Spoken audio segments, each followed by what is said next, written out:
6:47, and I'm calling to order the December 20th, 2022 Borough Council work session meeting. I appreciate everybody's patience. We were in the caucus room in an executive session, so I apologize. Item number 1 was our call to order. Item number 2 will be our pledge of allegiance. Can I please have that led by Mr. Allen?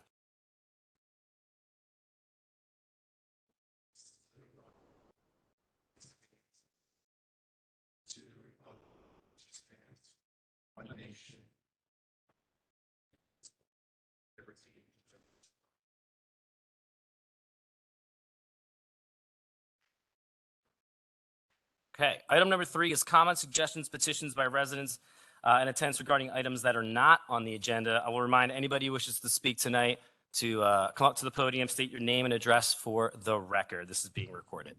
Darrell Cook, South Walnut Street. What's happening tomorrow, 12/21? A hearing to remove 1,115 feet of parking. Who thinks this is a good idea? Do they live in the borough? If 611 East Neal Street was required to have self-park docking trucks, we could keep the parking. I thought I had heard 6 to 8 vehicles would lose spaces, not 80. Who picked the date? When is enforcement starting? I suggest 1 week before the loading dock doors have product ready and scheduled to be moved out. What notice was given? Was the property posted? No. Did neighbors receive notice? Thank you. Thank you, Mr. Cook. Any other comments? Yeah, come on up. Hello, Bonita Ties, 306 South High Street. I had a comment about a tree removal that was done on Dean Street. I believe last 2 weeks or so, the massive sycamore tree that's been on that property for the last 200 years was removed. I'm assuming for the preparation of whatever's going to be in the lot where the Burger King was. And I was wondering why that particular tree wasn't protected by the Heritage, the Tree Commission. After it was planted sometime in the 1800s. It's been a part of that street for so long. I'm wondering why it wasn't protected. And yeah. Thanks. Mr. Gore, I think you could answer that. But I'm pretty sure it's under private property, so it's not protected. But Mr. Gore could give you a more official answer than that. That is correct. Our tree ordinance does not regulate trees that are on private property. They only regulate trees that are within the right of way, that are considered street trees. Thank you. Thank you. Come on. Yeah. Just in relation to her question, Can you come up to the podium? Yeah, sorry. Everybody's got to state their name and address and all that good stuff. my name's Joe Norley. I live in Unionville, Pennsylvania. Just in relation to her question, are there any more progressive ordinances around the country or anything like that where we could do a better job, not only here, but in the townships and things like that? Has anybody perhaps taken a look at that? Because oftentimes we yield to developers without seeing that we have the power of the people and we can kind of determine our own destiny a little bit more. So I'm just suggesting that, not that I know of one offhand, but things have been done in other areas more progressive than Westchester, believe it or not, and maybe we could do that. Thank you. Other comments? Hi. Hello. Jeff Bytel, 228 East Biddle Street. Some of you may know, I'm the chair of the Tree Commission. Just a point of clarification for the young woman that was up here. The Tree Commission does have authority to review certain trees on private property. Those would be trees that have been declared heritage trees that have been, I guess, nominated, you might say, by the property owner and certified as a heritage tree. Those trees are then under our review for any major pruning or removal. But those are only trees that have been certified by the borough as heritage trees. So just as a point of clarification, I also would just like to ask, I've heard that there was a possible kind of deal that was struck on the original Burger King development, that those trees were supposed to be protected as part of the agreement for Burger King being able to develop that property. I do not know whether anyone knows whether there is some formal agreement that was enforceable that went along with that development. I do believe that it was really a crying shame that that tree, which was perfectly healthy, one of the most majestic trees in the borough, dating back to almost the time of our founding as a borough, was cut down almost preemptively before any development plans were submitted. I really think that Borough Council should consider that some codes should be looked at, that this kind of situation doesn't happen again in the future. Thank you. Thank you very much. I just want to clarify to Jeff's point that the trees on private property, that is only if the property owner elects to have that selected as a heritage tree and evaluated to get a credit on their stream protection fee. That's the only correlation that that has. Other than that, there's no regulation for the trees. Hey, come on.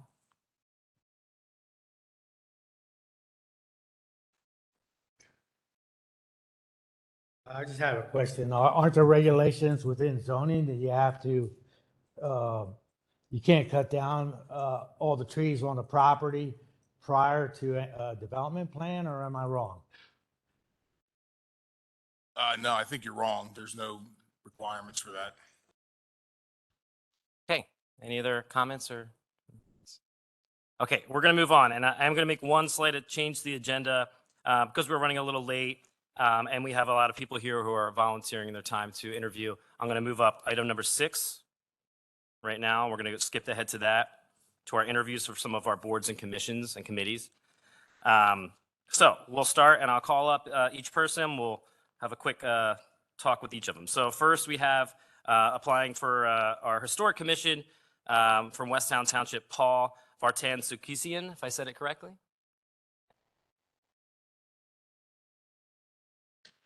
Hi, how are you? Good. How you doing? Good. You want to tell us a little bit about yourself and why you'd like to serve? Well, I'm on the Historical Commission of Westtown Township, and I am very interested in the history of Westchester because I've been involved in doing historical tours of the borough now for 2 seasons. I came back from a trip abroad project I was doing over there to jump right back into it on October 1st, and I did tours every single day through mid-November. Now it's a bit cold, so we're kind of putting it on pause, but and I really, what I've been doing is trying to get people in Westchester to be more excited about their history. There's a lot that went on here that we really don't, I feel like we don't appreciate as a town, and the trees are just the most recent example of that, unfortunately.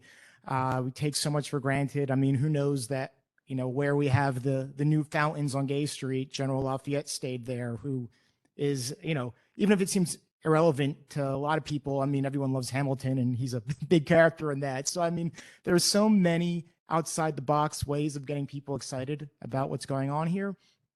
So I wanted to be involved with the commission here in the borough as well. Questions from Mr. Sukisian? Okay, well, I appreciate your willingness to serve. We will, I'm going to say this for all the candidates, but we will come back tomorrow night and actually vote on all the commissions. So thank you very much. I appreciate it. Thank you. Thank you. Moving on for our candidate for our Parks and Recreation Commission, we have John Fisher. Hi, John. How are you? Doing Hi. very good, thank you. Thanks. Yeah, same thing. If you could tell us a little bit about yourself and why you'd like to serve. Yes, I'm a native of Chester County. Grew up in Oxford, Pennsylvania. Moved back. When I went to Halloween parade, I would say I'd love it here. Always returning home.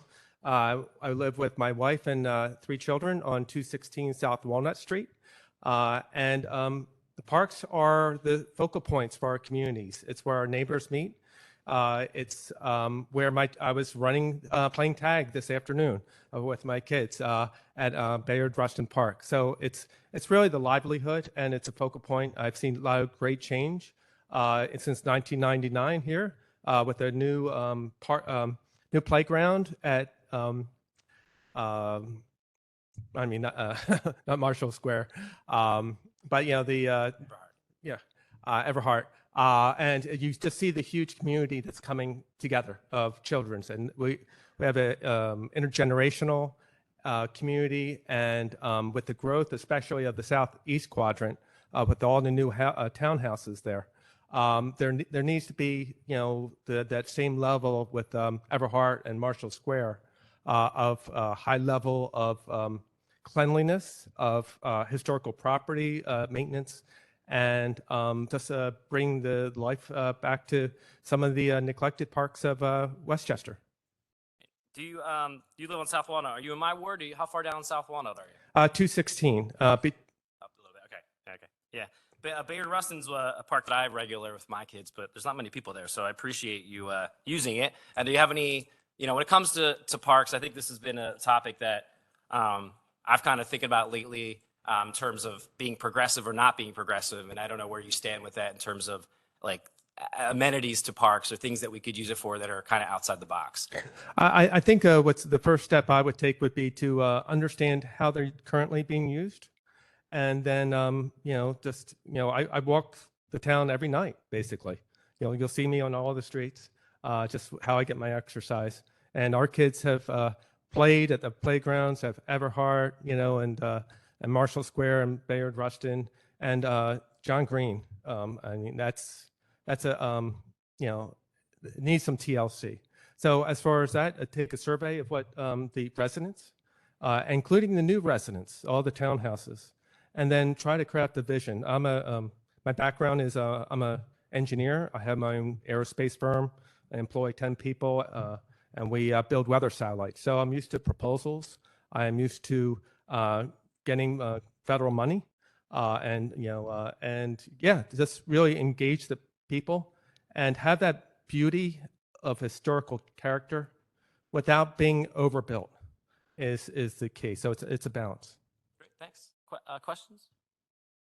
Mr. Flynn. The various parks that you mentioned, we've been approached to put concrete skate parks in some of those parks. What's your feeling on removing the dirt, putting concrete in there, and having a skateboard park? About probably the same feeling as the gentleman prior had to sawing down 200-year-old trees. We don't need ugly. We had a tree city, and you can't. There's plenty of parks on the North High Street up a ways on Route 200, Route 100. It's a great park, the skateboard park, and we need green in this town where people need to walk their dogs. People need to have a green space for our children to run, including my children.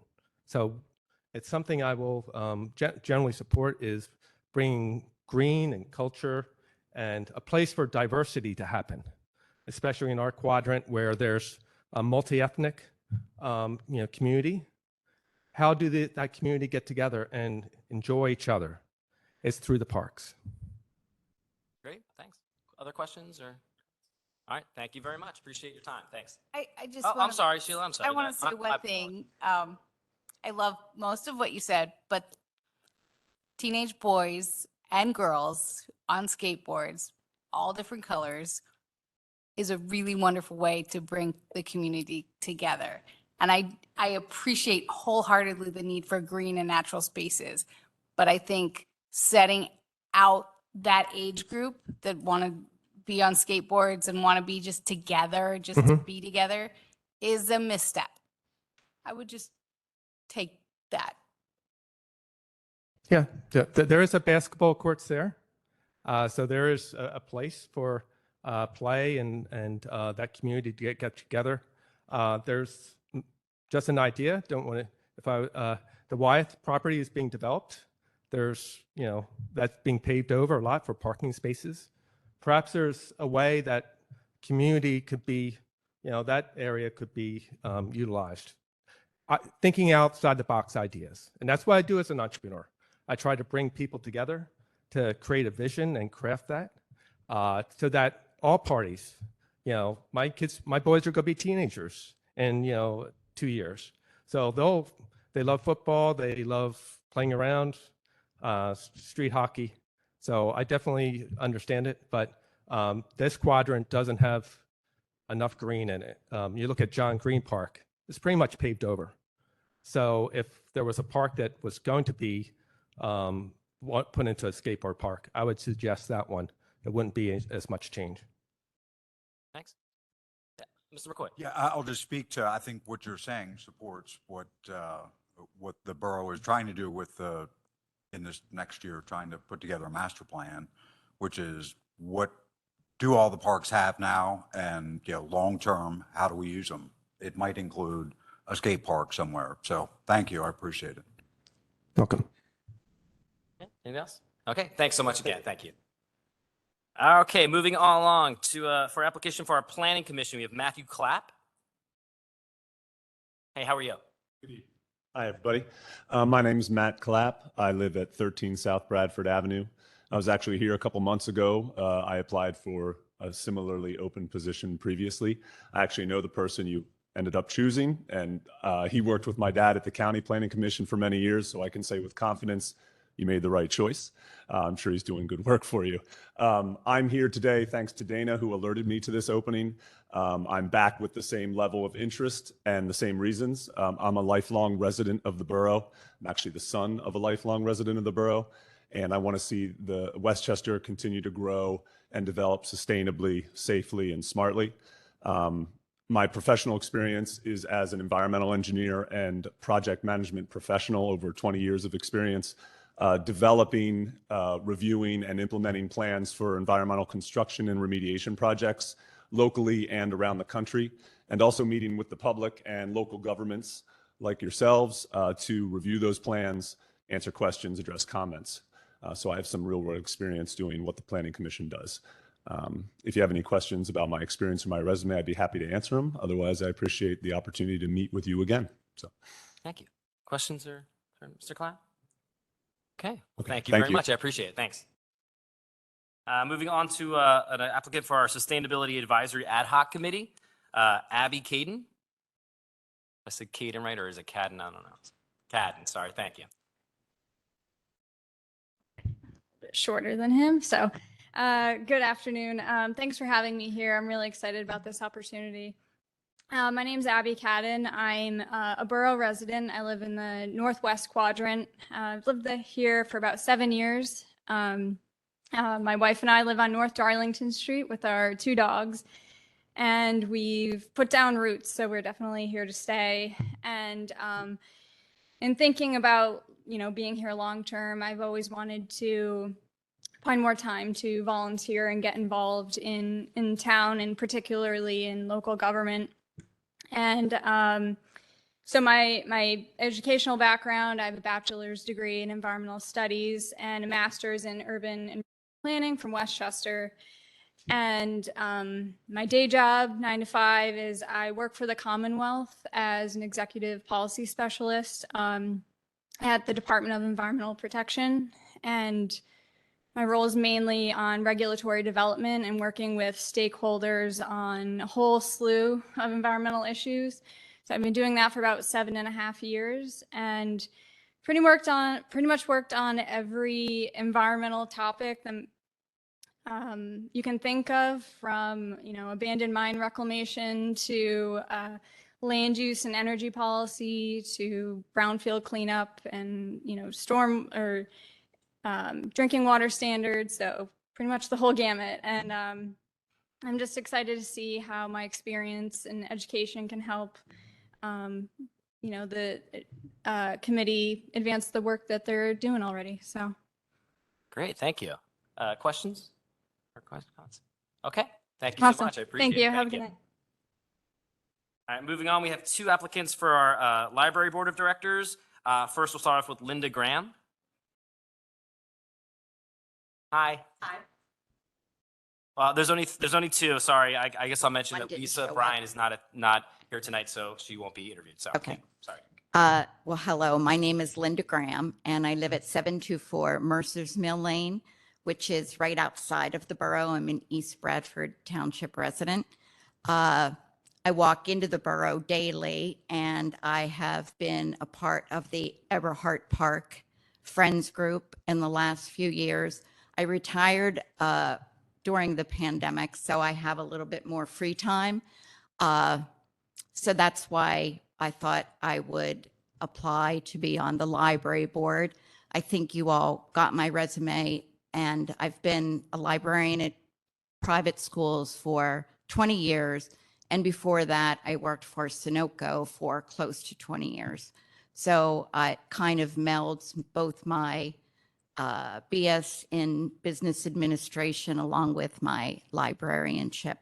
So I just want to give back to organizations that align with my goals and priorities. I volunteer at the Westchester Food Cupboard for 2 times a week. I've been doing that for about 7 years. And I mentioned the Everhart Park. And now I'd like to try this. Great, thank you. Questions for Ms. Graham? No? Okay, thank you very much for your Thank time. you. Appreciate it. Yeah. Thank you. Okay, and then also for the library board, we have Kelly Dungy. Hi. Good evening. Thanks for having me. I really appreciate being considered for the library board. I'm not a great public speaker, so I'm going to look at my phone a little bit. Some of you may remember that I applied a couple months ago for a position on the board, and you had another excellent candidate, and you took her, and she was awesome. I wanted to say, like, take her. I'll come again another time. I really would like to serve on the library board because I've been a Westchester resident nearly all my life. I grew up on Penn Street, right around the corner. This was my elementary school. My father attended first grade at the Westchester Public Library. He proudly has a brick out front. In my teens, I volunteered at the library. I shelved books. I stamped cards. I did a little project on the stained glass windows. So the library's always been really near and dear to my heart. I became reacquainted with the library during the pandemic. My thirst for books outweighed my budget. And so I went back to the library and started checking out books. The layout's changed. There's more shelves, there's more books. But the library was familiar and felt really comforting at a tough time. So my background, I'm a registered nurse, and in the 90s transitioned into a technology role. So I help healthcare organizations deploy, implement, and use technology to better improve healthcare, save money, costs, and also make healthcare safer. I think that background, both from a health and equity perspective that we really focus on, is really important at a library and opening the library to our community.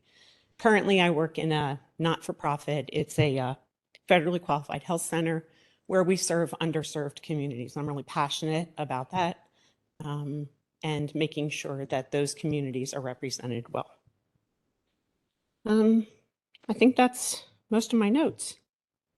I guess the only other thing is, I know lots of libraries are under really acute pressure, and I would be really honored to serve the library for its future. That's it. Thank you, Ms. Dungy. Any questions from council? Okay. Thank you so much. Thank you. Okay, I think that concludes our candidates for boards and commissions this evening. I would apologize. Mr. Stefano had to leave. He had an emergency. So I will be taking over the rest of the meeting. And I think we had moved up number 6, right? And we'll go on now to number 4 on the agenda, presentation from traffic and planning. Okay, good evening, everyone. Randy Waltemeyer with Traffic Planning and Design. Knowing we have a full agenda, I'm going to try to keep this tight and compact. So TPD was commissioned over the 2022 calendar year to look at the future of the Gay Street open air market. Just getting the clicker working here. There we go. So as you may know, probably that the closure was occurring from Friday afternoons through Monday mornings, using mostly all temporary barricades and plastic barriers. So knowing the kind of the ends of the blocks being most important, most of them looked similar in this capacity. So it was TPD's scope to really look at the future and the kind of the evolution of the corridor and come back with a concept plan, which I will share this evening, looking at everything from the business and pedestrian circulation, traffic management, obviously the continued protection of the ends of the block, but helping to find perhaps a less labor intensive way to deploy that should the market open air market continue. Come back with a cost estimate for that infrastructure for council's benefit and future planning.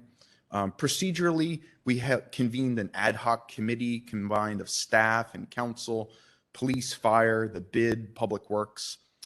We interviewed Phoenixville Borough, who's proceeding with similar efforts on the Bridge Street corridor. We had a very successful public survey, which I'll share just a little highlights of this evening, and multiple public workshops to get further comment. So just a little snapshot, we had over 1,500 responses to the public survey, some special questions unique to businesses, as well as some special questions unique to residents who lived on Gay Street, making sure that we were addressing all of those concerns. One of the key questions, and really in our study, we stayed with the premise that the closure would remain in its current weekend-only configuration. And in fact, what we saw in the data and what we heard from many businesses was that the current closure from that Friday to Monday was basically hitting the sweet spot. Just looking at this data, that was kind of reflected here in the comments. And so we wanted to, basically our design was responsive then to that of giving the most flexible, give some flexibility of the need to repeatedly close it and reopen it became a critical in the design here. There's some of this is just a word cloud from the survey. There's certainly lots of other ideas, many of which we were addressing in the plan. The premise of we love it, but we love the Friday through Monday, but make it longer, maybe in the Christmas holiday season, et cetera. So there's more but thought to that or other alternatives or variations. But the basic premise would be this plan would equip the borough, regardless of the length of season, would equip the borough that when you want to close Gay Street, to do it in the most efficient and safe manner possible, but also reopening it in equally efficient terms.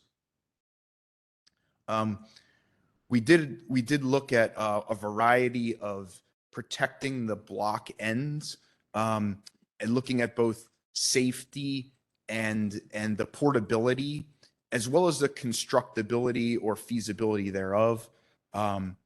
Here's just really, it's came down to two major protection types, either the use of bollards or gates.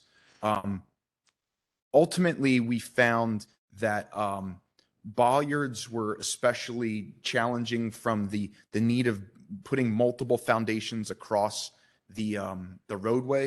If I flip ahead a slide, this just gives you a visual depiction of all that is beneath a roadway as busy as Gay Street, where you have underground utilities, that every one of these lines is a competing utility, kind of zigzagging across the better part of Gay Street.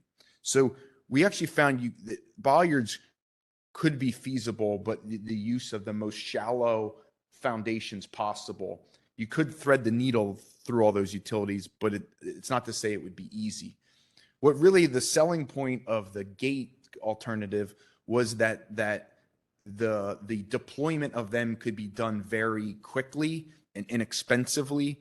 I mean, pretty much any able-bodied individual could go out and quickly open, close, and even in the case of emergencies, reopen or close. So we bounced all of these alternatives off of that ad hoc committee, and there was pretty good agreement in the use and the recommendation of the gate alternative.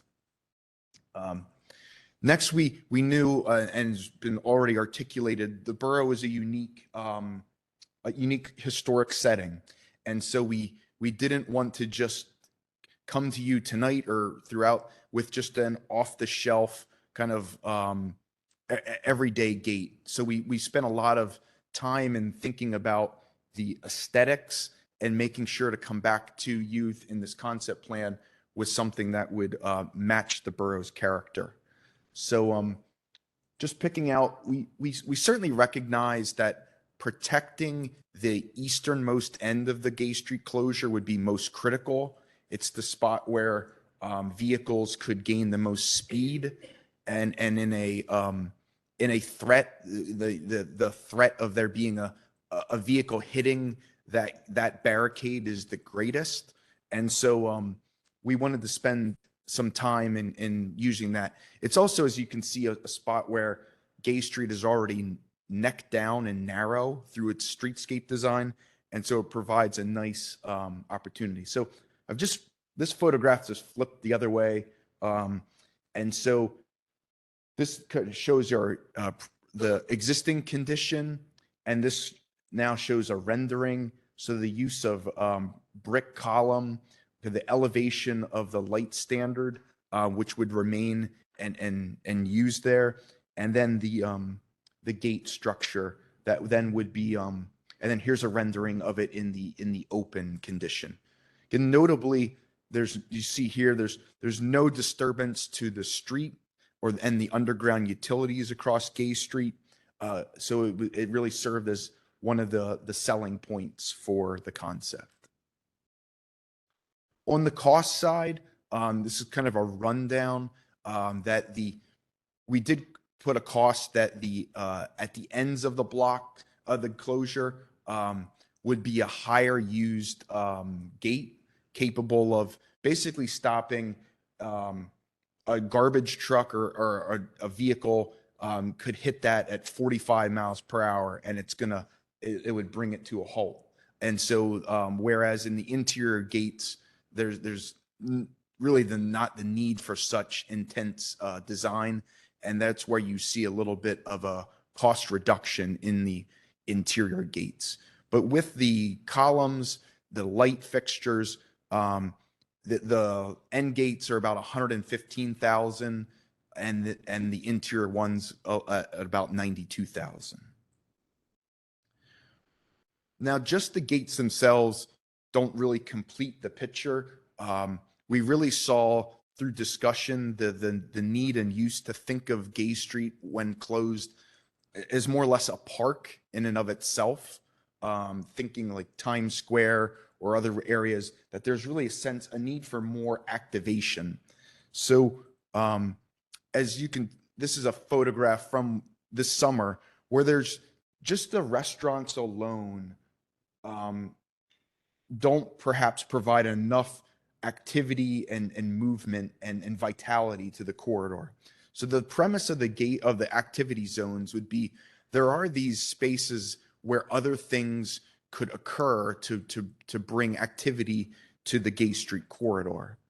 And so they are depicted as these fluorescent green areas, which could be used in creative fashions and in partnership either with the BID, the Parks Department, or others to bring some other programming to the Gay Street corridor.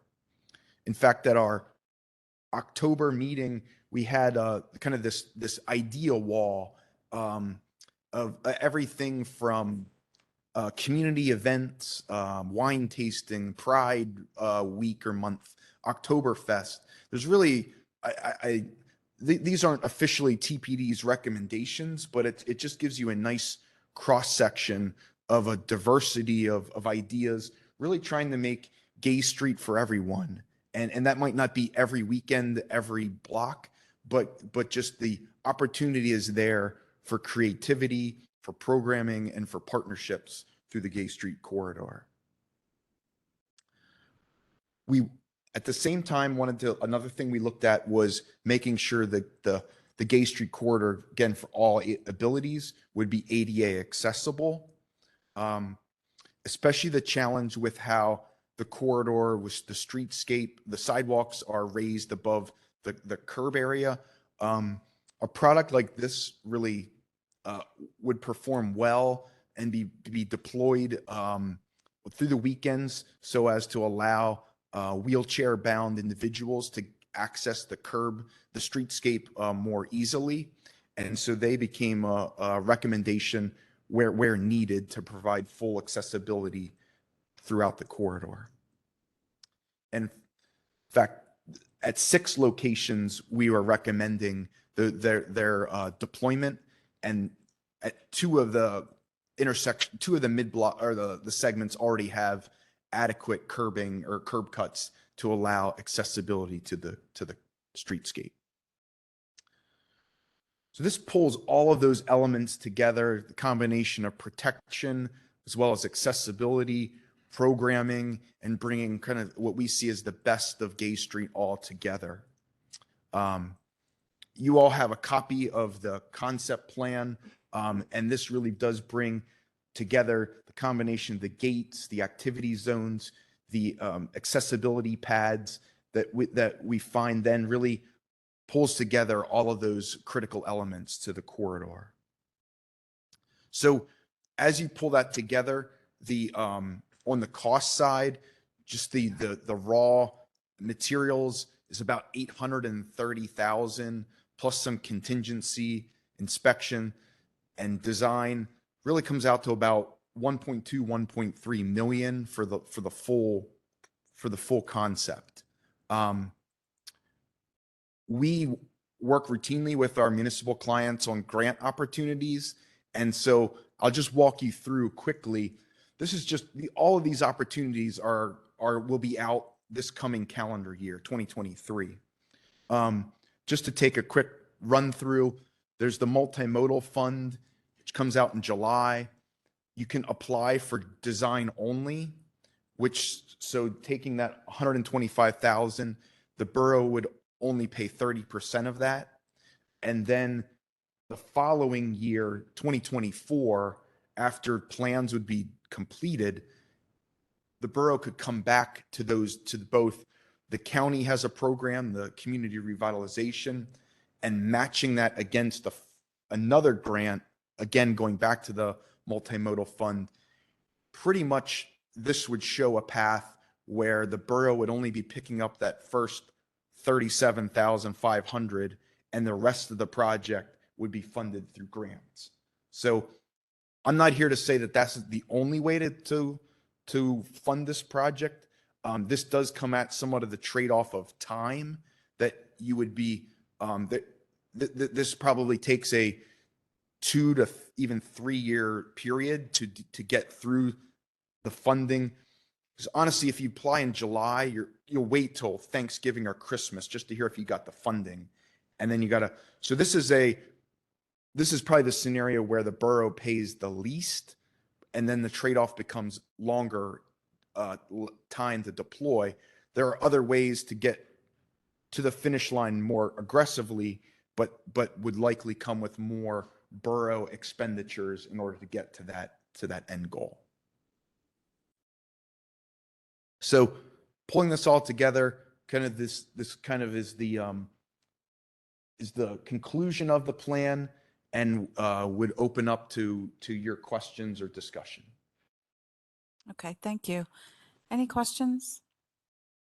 Yeah, thank you. Appreciate it, and appreciate all the work that you guys did. Looks great. One question: have you thought about phasing because of the long-term price tag? I mean, at this point, we would be looking at getting something in place. Sounds like at least 2 years out at a minimum. So, is there something we could, one end or the other that might work? Yeah, Patrick, I think the one that really stands out as where it would be best to harden, and when I say harden, make a permanent, would be the eastern end of the closure at the Matlack Street, Gay Street intersection. Just one of the reasons why we put the rendering together at that location. That if you were to say we only want to do one to pilot the idea, get the concept on the ground and learn from it, it would be our recommendation to pick the Matlack Street, Gay Street intersection. You probably, and then from there there's maybe some other ideas. Either just take that first block, and while you're at it, maybe also do the other end by the post office, and just get that one done as a demonstration, and then work progressively down. There's a few other alternatives. There's a good argument to tackle the High Street intersection because it's so busy, a lot of pedestrian conflict and volume.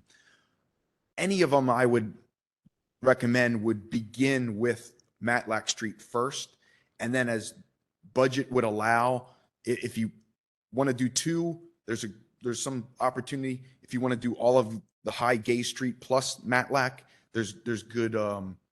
And the third obvious would be tackle both ends, harden them up. So there are about 3 really good alternatives if taking on all 8 at once is viewed as too big of a capital project. Other question. So the activation zones, do they come with any expense in terms of, is there hardscaping or electrical lighting, anything else, or are they simply just a zone? They're just we did not put any capital costs to them. I think the yoga on Gay Street's a good example of it was all temporary materials. So there were no costs, no capital costs put into the activity zone. They were thought of in our thought process being temporary and kind of activated for precisely that weekend. Thank you. Any other questions from council? Mr. Allen? Sorry, I made kind of a mess up here. I know when we've been discussing this, I think residents are trying to grapple with the survey data that came, because we have surveys coming from the bid and we have surveys that came from you guys as well. So I'm just interested in, I guess my first question would be your survey methods. Like, how did you find people to talk to? We deployed it as an online survey. There was the use of the sandwich boards, I guess I'll call them, that were put on the throughout the corridor. Also well advertised through the borough's website and Facebook social media. With the I'll say maybe I'm a little bit biased, but at 1,500 results, it well exceeded the consultant team's expectations. And we also, through the cross section there, I think we found that you have basically 1,000 either borough residents or business owners combined with about 500 visitors. So I liked that we got a really strong representation from both, a little bit of the users, the out of town consumers, but also we want to make sure that we were hearing again the businesses who are right on the Taylor Musics of the world, and in addition to the restaurants. So I would say we heard from, and I'd note the survey. If you identified yourself as a business, you were asked specific business specific questions. and if you were identifying yourself as a visitor, you were asked more questions that would be appropriate to visitors. So we got a good deep dive from really all three of those different user groups. Yeah, that's good to hear, and I appreciate that. And I think like the gravity of the survey is a reason that I just wanted to be like super clear about what we're hearing through it. And I guess if you could think about like being an individual who took the survey, but for transparency had my view, which is that it would be great to have it closed all the time, forever and ever, 24/7, all year. What kind of opportunities did they have to, I guess, demonstrate that view in the survey? That would be best in this graphic here. I will be transparent and recognize that there's definitely, as this data shows, that there is a percentage that feels they would love to see it as perhaps a position you hold, done 24/7, closed permanently. There's an equivalent, if not slightly higher group. Well, there's a near equivalent weighting on the other side who wants it done either not at all or less. So that therein lies the tension, and professionally, I feel that what kept coming to the top was the way we're doing it now, Friday through Monday, is at least making everyone happy or unhappy. We're threading the needle through all of the complexity and variability, that whenever you would move the discussion to making it permanent, it becomes a very different, very I think the nice thing of this concept plan is if 5 years from now, a decade from now, council would want to come back and discuss closing it permanently, the infrastructure we are proposing would permit that. Conversely, if 5 years from now, everyone says, you know what, we don't want to close it at all, the infrastructure is not precluding that. It kind of gives you the flexibility without overlapping or having to undo it. Great. That makes sense. Yeah. My other question was I think you answered this, is how do we reconcile the word cloud talking about extended season and permanence with the slide that you showed me? I think you covered that well. The other question I had is with these gates, they can stop a truck, which is awesome.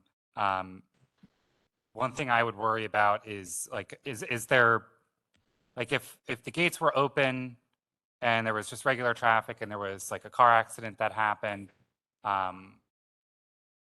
and the gate got hit while it was in the open position, I suppose,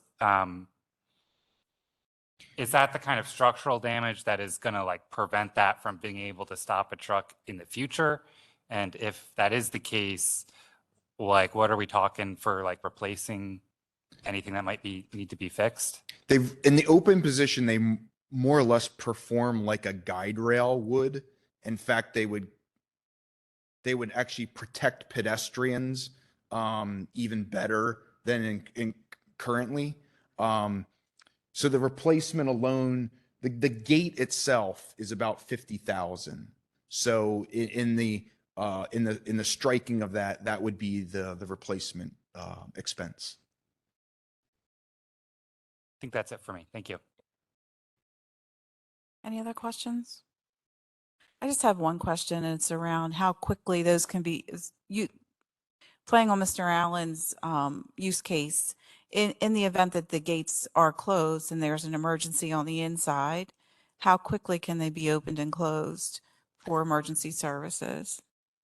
I would basically immediately. In fact, I would, as a frame of reference, I would say faster than the current arrangement of moving the concrete barricades. So it's almost the use of, it would be locked with so it's it would have a master lock on it, and with simply the removal of that, the gates can become open. Okay, thank you. Okay, any other questions? Anyone from the audience with questions or comments? Sure, you want to come on up?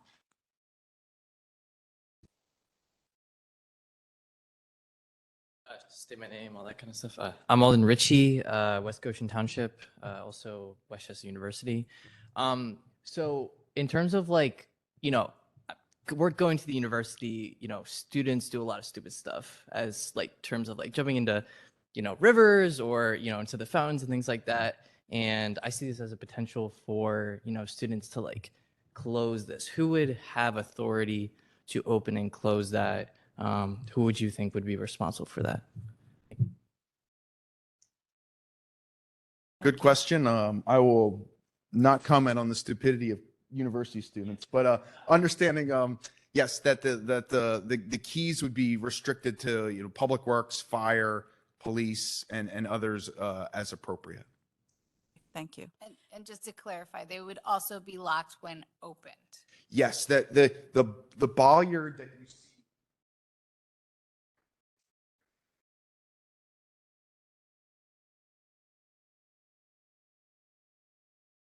Okay, any other comments? All right, seeing none, thank you. Appreciate it. Thank you for your time.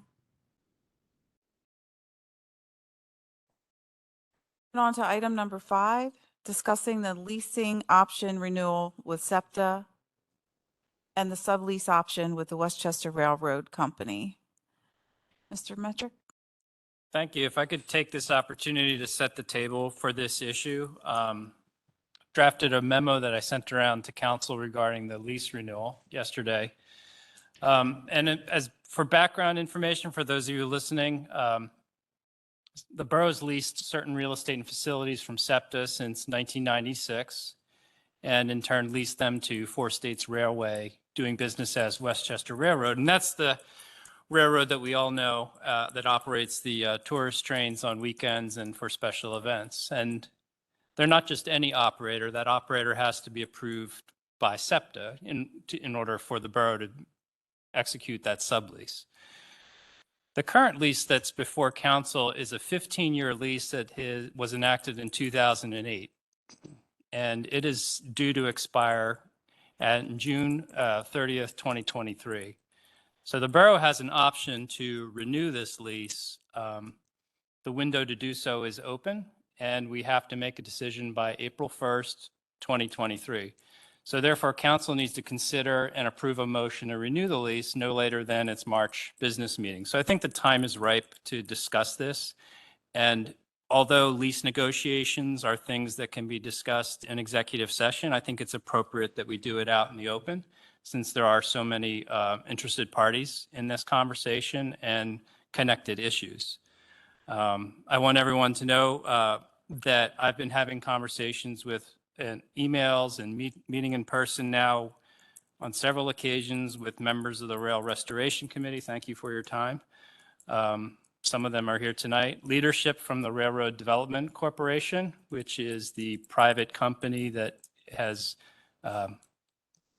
behind the idea of the Metro Rail concept, as well as leadership of Four States doing business as Westchester Railroad. And I think some of them are in the room tonight as well. So thank you all for your time and agreeing to meet with me and speak frankly about your concerns and your ideas.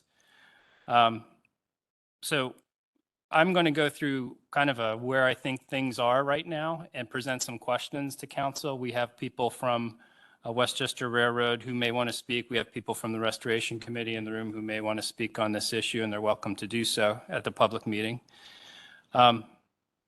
However, I believe that I'm going to recommend council approve renewing the lease with some minor geographic changes that were suggested by Westchester Railroad.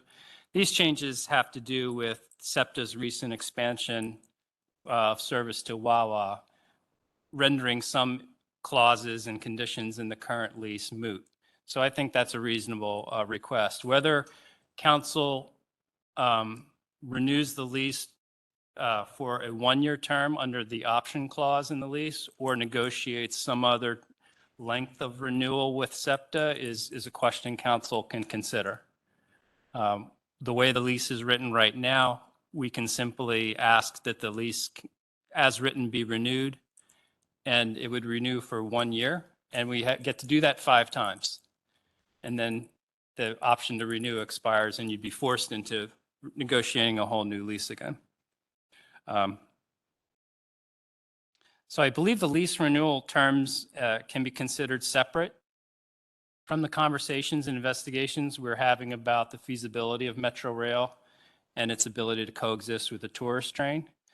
There's some options there. Council can hire an independent professional to help evaluate the proposal. I've reached out to several. We could partner with RDC to explore gaining the regulatory approval that would be needed from FRA and SEPTA to operate the service. But those questions are going to take some time to answer. We're not going to get those done and figured out before April 1 or by the March business meeting. I just want to be totally clear that to date, no operator has been identified for the Metro Rail. Although RDC represents it can provide logistics support to help answer that question and help the borough identify an operator. But until now, we don't have an operator identified. And I think that's a big piece of the puzzle that needs to be figured out before we make any other decisions.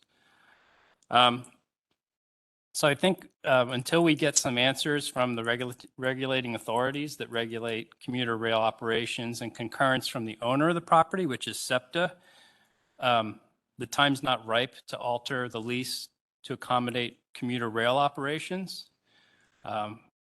4 states is interested in a longer lease renewal than the 1-year lease renewal that's in the document. 4 states can speak to that if they want to. They are here tonight. But I don't agree extending it for a very long period of time because we have this question of whether or not Metro Rail is feasible in this location. So I would also recommend the council, if it commits to investigating the Metro Rail concept further, that the goal guarantee Westchester Railroad's continued operations within reasonable parameters, and that we figure out a way for the 2 interests to coexist on the tracks and their operations coexist. One is currently operating, the other one is just planned and thought through at this point and doesn't have an operator identified. With regards to SEPTA and the lease that we have to renew, they've already expressed to me on one occasion that the last thing in this process that will at some point in the future be altered should Metro Rail come to be would be the lease.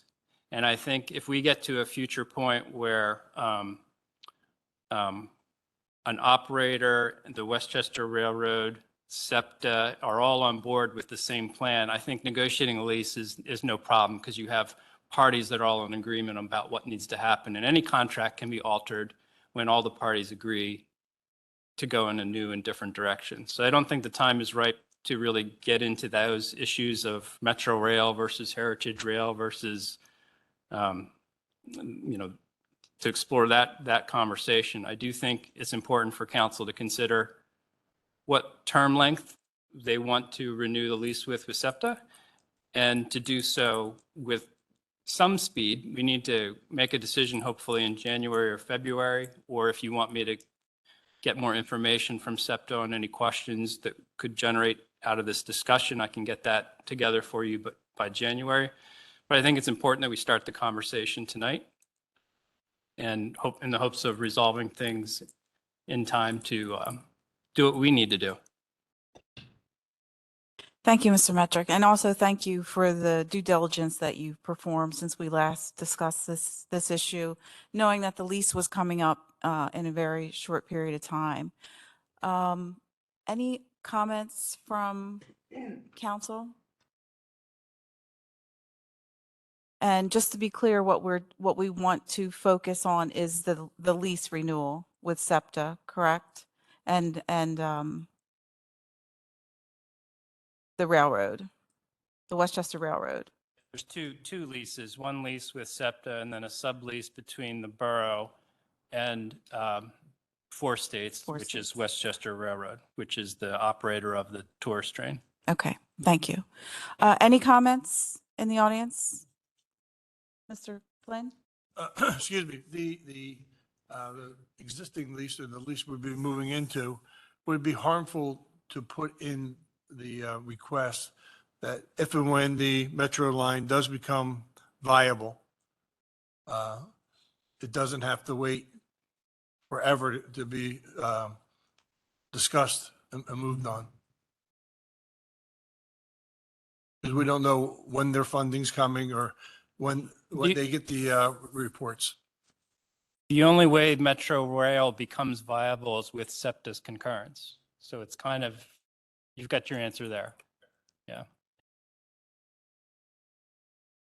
Any other questions? Any in the audience? You want to come forward? Yeah, sure. Once again, Alden Ritchie, West Goshen Township, also Westchester University student. So I don't know if you guys know, but a bunch of the classes at Cheney were closed due to budget constraints with the chancellor, and I could talk about that for hours. But most importantly, what that means that there's a lot of students that are commuting who live on campus at Cheney that are taking classes at Westchester. They currently, a lot of them get Ubers for the ones that live in the dorms, but the ones that just commute to Cheney, they are required to have their own car or their own transportation to get to Westchester and Cheney back and forth in order to take classes. So with this current system, even if Metro is an impossibility to get, students from the borough to Philly or Philly to Westchester, there are students at Cheney that could really benefit from even having a temporary possibility of, I'll just say mini Metro line, because there are a lot of students that already commute, like I just said. And I'd like you guys to consider, having that possibility and showing that feasibility, because as a student, and, classes are in session right now, so there aren't a lot of people here, but I'm representing a lot of people who really think this is important. So thank you. Thank you. Any other comments?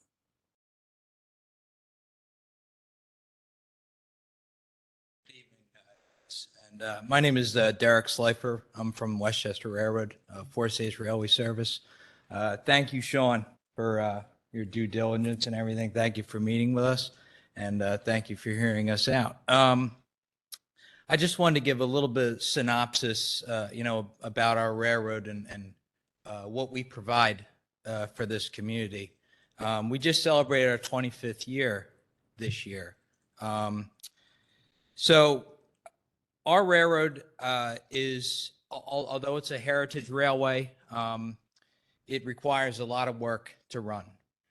And we're all volunteers, every one of us, from the engineers, conductors, to the track workers.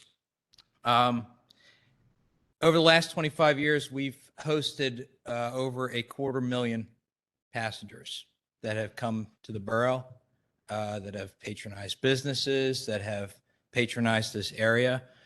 We bring a lot of tourism to this area.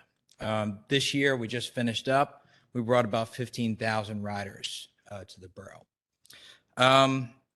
So we do provide a lot of economic stimulation to the borough. It's more than just a novelty thing. What we are looking to do is extend the lease for a period of 15 years. That is pretty much the same as our last lease, with the changes that Mr. Metric had mentioned. A lot of the reasons for this would be, we have a lot of projects that we have to do at the railroad. We have 2 crossings that we have to redo. They need to be pretty much torn out, reballasted, retied, new rails and everything. And this is something that requires more than a year-to-year type of lease. We actually need something long-term, because a lot of these projects require a longer-term lease for us to be able to plan. So one of the main reasons we want to do 15 years is because we have new ideas for the railroad. We want to improve the railroad. We want to improve the track. We want to improve the facilities. And it would be difficult for us to do that on a short-term lease. So for us to have a 15-year lease extension, I think that would be easier for us to plan the things that we need to do in order to keep this railroad running. Like I said, we have a tremendous volunteer base. We have over 100 members, many of whom are from the community. We've had people come from the university that have come to volunteer with us. We teach younger members about railroading, the careers that you can have in the railroad. I'm one of the products of those. I've been with Westchester Railroad for 18 years. Now I work for SEPTA. And without the experience that I got at Westchester Railroad, I never would have had that career. So we like to be able to give that opportunity to all the other possible volunteers that would come out with us. So we would just like to thank you for hearing us, and we hope that you consider extending our lease. Thank you, Derek. All right. Thank you. Thank you. Just as McCoy. Yeah, sorry, if I could, to get to your point, and I appreciate the discussion about the lease in terms of what you have to do, and I assume there's a payback period. Do you have a capital plan in place, or? We are in the process of getting some estimates for, like I said, we have 2 crossings. We also have 2 bridges that need redecking, and we're in the process of getting some plans together for what the funding is going to be for that. We're not part of any state or federal funding. We've applied for a few grants. One of them was the multimodal fund. We're still waiting to hear back from that. So all of our capital improvements are done with our own funds that we generate from ticket sales. I think it would be helpful to have that in place prior to, making a decision about the lease. And if there's stuff you've done over the last 5 years from an operating plan perspective, that'd be helpful as well. Okay, absolutely. Mr. Al?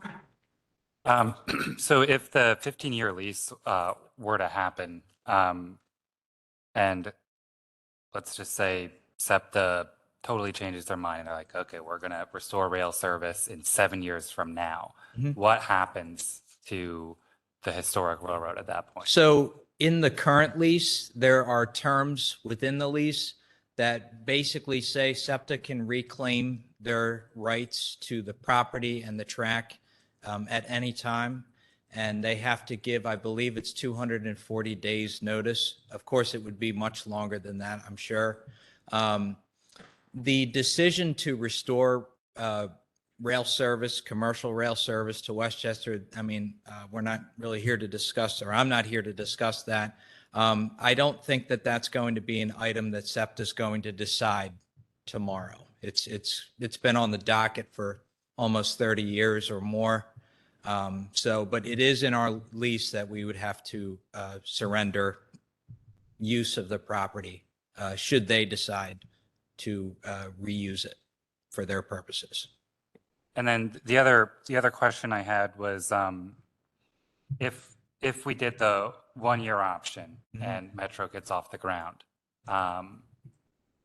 the idea is that these would coexist. That's the current idea. Right. So, but these 2 crossing and 2 bridges, is that like a concern that Metro would also have? Like, would this be a shared concern that you would end up working together on, or it would be different? It would be a concern to anyone that would be using the track, regardless of the operator. If Metro were involved, that would be a concern to them as well. But currently, it's only a concern to us because we're the operator. I have a question. The rails and the bridges that the capital projects that you have, do you have an estimate of approximately how much those things cost and how long it would take? So typically, with a subcontractor, crossings can be anywhere from, $35 to $50,000 a piece, and that's on the low end.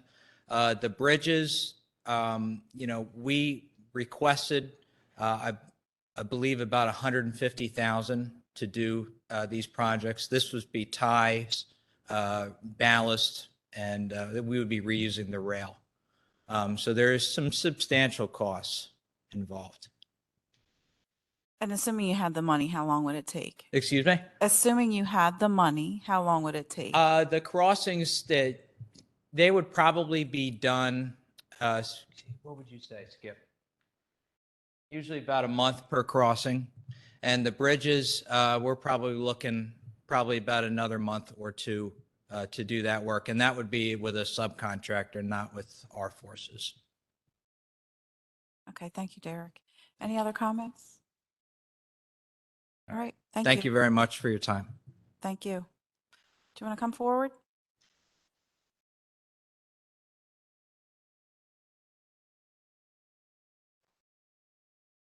My name's Joe Norley. I was just wondering how much money the ticket sales generate every year. How much money do ticket sales generate every year?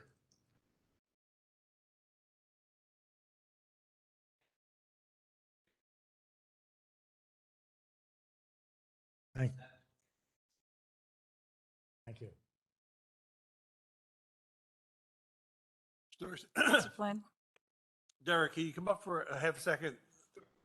Everything brings up another question, like a question. In the event that the Metro people and our Rail Restoration Committee gets to move up with the pop-up railroad, the shared expenses on the line, has that ever been discussed? We have never discussed shared expenses as of yet, no. Okay, thank you. Okay. Okay. Any other comments?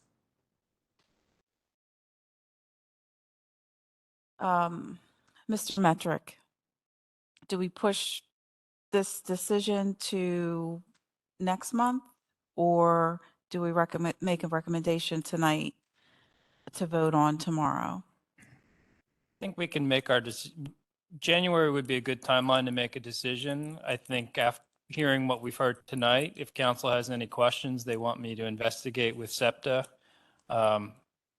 certainly I have not talked to the lease contact. I do know who I need to talk to, who's going to be working with us on the lease renewal at SEPTA, but I have not reached out to them to discuss if the SEPTA would be open to the idea of negotiating different term lengths to the renewal. And I do have to bring up the issue of the minor amendments I addressed earlier with SEPTA. So I could get answers from council on those two questions and come back in January at that point.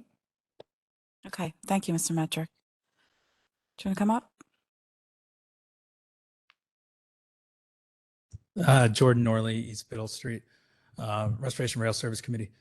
The only thing that I think we'd advise you, and I'm speaking for me, not the committee, so would be to make sure that you have some sort of condition in the lease, the sublease that is, that allows negotiations to reopen in case that there is an opportunity to restore passenger rail service to Westchester with the Metro concept or something else in the short term. So as long as there's some sort of condition there to allow that to open back up, then there shouldn't be an issue even with the length. So that's all. Thank you, Mr. Norley. Okay, we are going to move on to item number 7, the reappointment of Tom Gorman to the Uniform and Non-Uniform Pension Committee.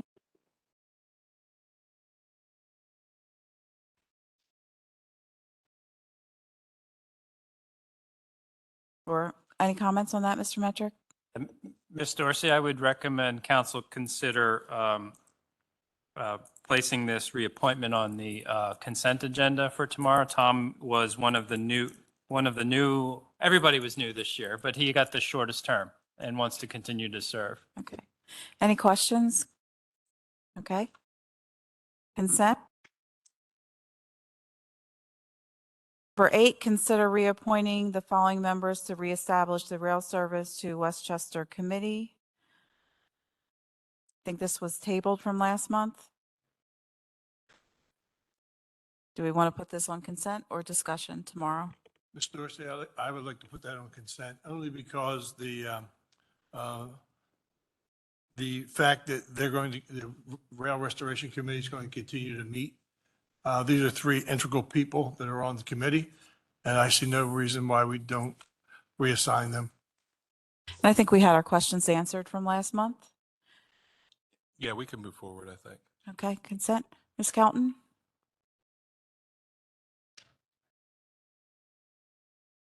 No, I was just here, Joanne Kelton from the Railroad Committee. I was just here in case there were any questions. But if you're moving to the consent, then I don't have anything to add. Okay, thank you. Number 8 will be added to consent. Act Committee approved the 2023 meeting schedule. Committee recommendation 2-0. And Public Works approved the following bids and enter into an agreement with applicable contractors. Committee recommendation 2-0. Moving on to number 11, consider 2023 shade tree maintenance bid. Committee recommendation 2-0.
The major thing about the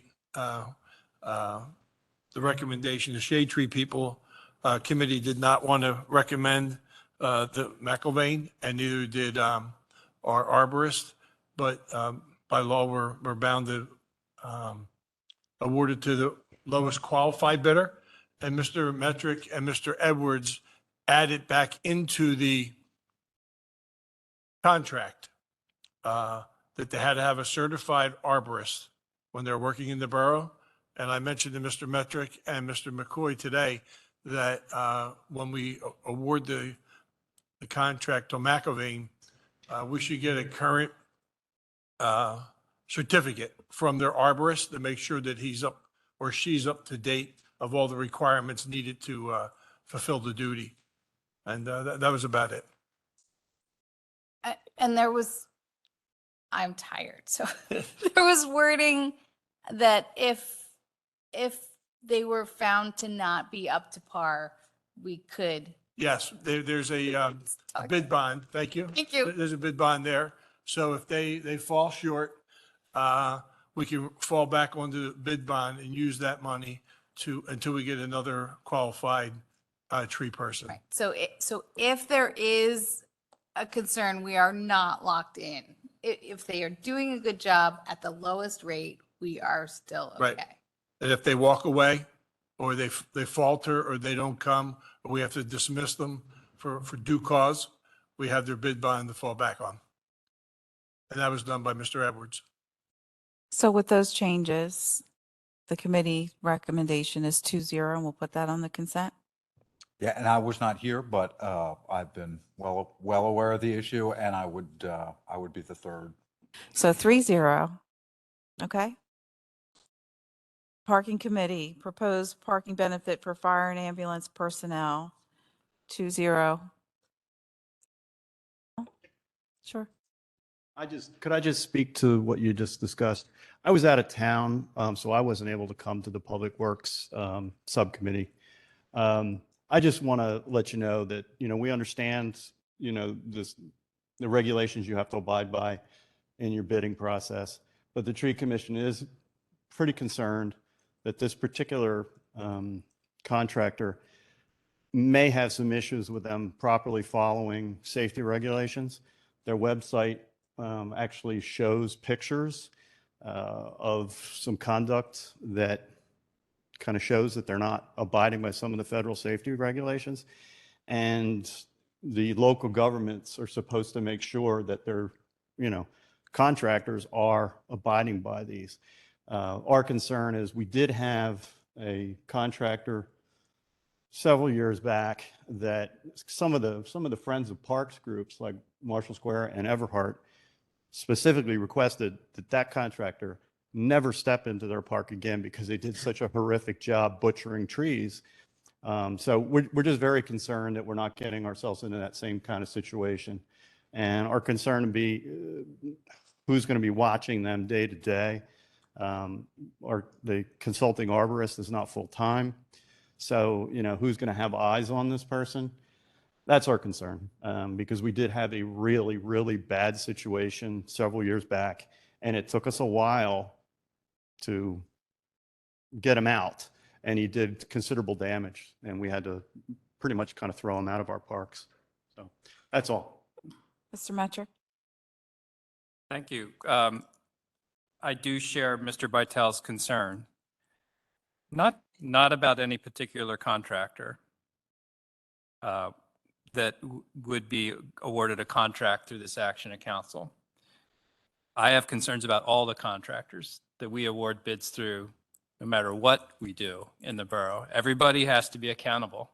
So it doesn't matter if you are showing up to do emergency services and we need you to repair a broken stormwater main. You better show up when you're supposed to, according to the bid.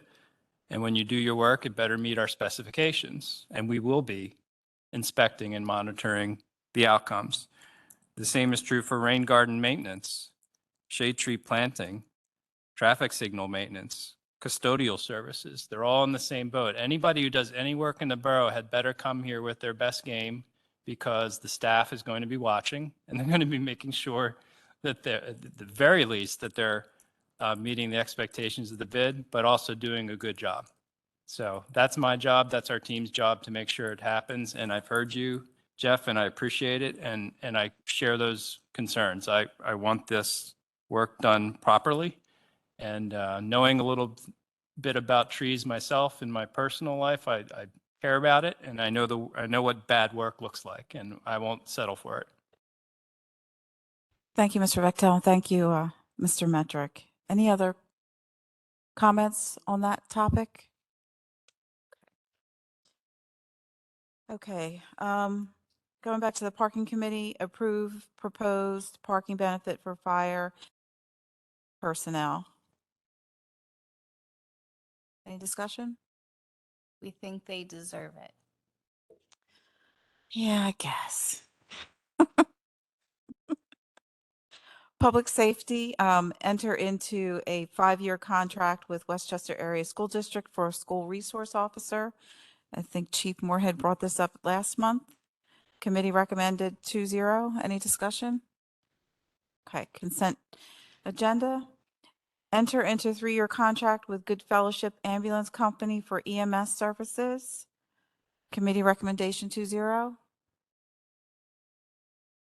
Consent. Just for the full group really quick, this was a really exciting thing. I just wanted to make sure we said that at our full meeting. This was really great work that was done by our EMS services and our borough administration, just to make sure we're forward looking and making sure that our EMS is getting everything they need to do what they need to do. So thank you again. I agree. Thank you, Mr. Allen. Smart Growth Committee, approve the draft amendment for Chapter 112 zoning, Section 112-702.A1, sign regulations for off-premise municipal signs. Committee recommendation 2-0. Consent. Approve, thank you. We do have a,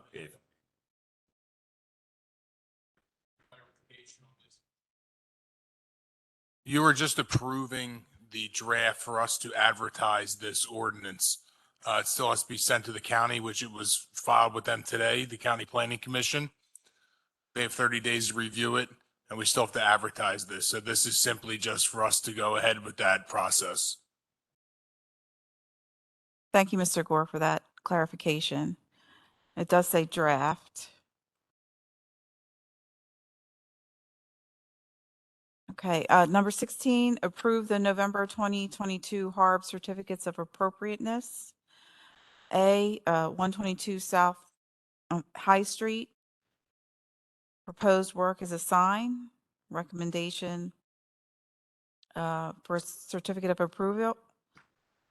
And B, 111 North High Street, Melrose Enterprises, repair brick mortar and sealants. And also a certificate of appropriateness. Yes, Ms. Dorsey, consent. And Mr. Gore, if you could elaborate for the public about the facade around that building. Yeah, for letter B, 111 North High Street, that's the Green Tree Building. Everybody has seen that there's been scaffolding up around that building for over a year now. They originally received HARB approval a while back to do a very large restoration and waterproofing project on that building. This is almost $1 million. During the course of that project, they found that there was some issues where the brick and the limestone was separating from the wall. And they had to get an engineer out to evaluate that. So the project did get delayed. They wanted to keep that scaffolding up in place because they were concerned that that limestone might fall to the sidewalk below. So this HARB approval will correct the issues that they need to move forward with that limestone repair and replacement. So they said once they get the approval, they're going to get started on that work and hopefully get that scaffolding out of there very soon. Thank you, Mr. Gore. That'll go on the consent agenda. Thank you. Finance and Revenue Committee approve the resolutions for the pending grant applications, Goose Creek Electrical Substation upgrade and modernization, stormwater infrastructure, and Taylor Run stream restoration. Hi, everyone. Good evening. I won't elaborate on this much. Standard resolutions that are included in just about every grant application. The only thing I'll add is we're pulling the application for the Goose Creek electrical project because we got a ton of money from the county to do that and we don't need another grant. Thank you. Could always use another grant. Can we get some more money for something else, please? Yes, so the other two applications are going into the same program. Thanks, Mr. Williams. That goes on consent. Finance and Revenue, number 18, authorize the borough manager to execute an electric purchasing agreement. Yeah, just a moment to explain this. To summarize it as quickly as possible, in the past, we've brought contracts to Borough Council for electric procurement. We've had several weeks to return them. Now, because of volatility in the energy markets, we have to sign those contracts same day. So the ask is that Borough Council authorize the borough manager to sign one of those contracts so long as it provides savings versus what we would otherwise be paying PECO. Thank you. Any questions for Ms. Williams? All right, thank you. Consent? Okay. Number 19, authorize borough manager to execute a contract with PayServe Payroll Services for non-uniform and uniform pension plans. Consent? I'll help you with that. This is our new pension board.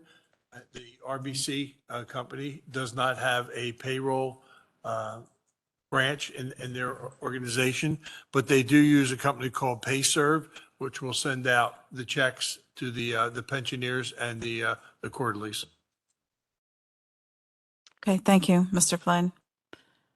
Any other questions? Consent? Okay, thank you. Approve the adoption of a revised investment policy statement for non-uniform and uniform pension plans. Yeah, the background behind this one is something we're going to be kind of coming back to as like a regular housekeeping item. This is just part of us moving to our own pension board as opposed to PFM setting these investment policies. Thank you, Mr. Allen. Consent? Thank you. Number 21, consider approving a resolution to transfer funds from the Capital Reserve Fund to the General Fund with the intent of a payback date of June 1st, 2023. Good evening. The request tonight would be to ask council if we could transfer $1 million from the Capital Operating Reserve Fund to fund operations for our period of January through March. Typically, those are slow revenue bearing months. Our tax revenues don't come in until April. So we are requesting the same amount that we transferred last year, $1 million to be paid back with tax revenues by June 1st, 2023. Thank you, Ms. Lunati. Any comments? No, the borrower was very creditworthy last year. They actually paid? And they actually paid on time, as promised. Who So I knew? would say that we should probably put that on consent. But I would All like right. to raise the interest rate. From 0 to 0? I don't even know what it was. It's probably 1%, Barb? Yes. By law, we have to charge something. Okay. All right. Consent agenda? Thank you. And 22, other business. Approve the November 15th and 16th Borough Council meeting minutes. Consent. Announce the reason for the December 20th and December 21st executive sessions. And that was to review and interview engineering services and personnel. And any other comments?